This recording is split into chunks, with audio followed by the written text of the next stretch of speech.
কাজ শুরুর আগেই উদ্বোধন করা হলো মসজিদটি। গতকাল শুক্রবার জুমার নামাজের মধ্যে দিয়ে এই জামে মসজিদটি উদ্বোধন করা হয়। এ সময় ইস্তাম্বুল কর্তৃপক্ষ, স্থানীয় বাসিন্দা, শিশু, বৃদ্ধরা উপস্থিত ছিলেন। হালাল ট্যুরিজম ভিত্তিক প্রতিষ্ঠিত এই রিসোর্টের ভিন্নধর্মী এই আয়োজনে খুশি স্থানীয় সাধারণ মানুষ। আলহামদুলিল্লাহ, আমরা অত্যন্ত শুকরিয়া আদায় করি আল্লাহ পাক রব্বুল আলমিনের দরবারে যে এই জায়গায় এত একটা সুন্দর বড় মসজিদ একটা প্রতিষ্ঠান হয়েছে এবং আমাদের অত্র অঞ্চলে মক্তব প্রায় বিলুপ্তির পথে। এখানে মক্তব প্লাস বাচ্চাদেরকে কোরআন শিক্ষার একটা ব্যবস্থা এখানে করতেছে, যেটা শুনলাম আজকের এখানে এসে নামাজ পড়তে এসে। এটা আমাদের জন্য অত্যন্ত ভালো এবং সুখের খবর।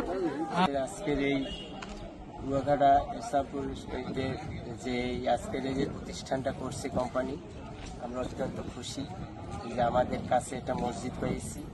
হ্যাঁ, আমরা এই কাজ থেকে আমাদের ছেলে মেয়ে বাচ্চারাও এখানে লেখাপড়া করতে পারবে এবং কোরআন শিক্ষা করতে পারবে, এই জন্য আমরা খুব খুশি। আমি 8 নম্বরের সভাপতি হিসাব। আমার বাড়ির কাছে ইস্তাম্বুল জামে মসজিদ আছে। আমরা জীবনে কখনো করতে পারি নাই, দেখে আমরা মসজিদ পাবো।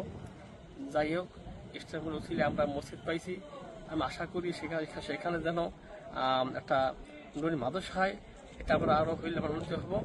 এবং আমরা আগে খুব কষ্ট করতাম, আমরা সবসময় নামাজ পড়তে পারতাম না, আমাদের মসজিদ দূরত্ব, আমরা কিন্তু নামাজ পড়তে পারি না। এখন আশা করি আল্লাহ পাক আমাদের 5 ওয়াক্ত নামাজ মসজিদে না পড়তে পারি, এই আমার কামনা।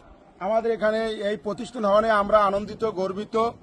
আমাদের এখানে আমাদের বাড়ির পাশে একটা মসজিদ হয়েছে, আমরা সেই জন্য ইস্তাম্বুল যারা কর্তৃপক্ষ আছে, যারা এখানে আছে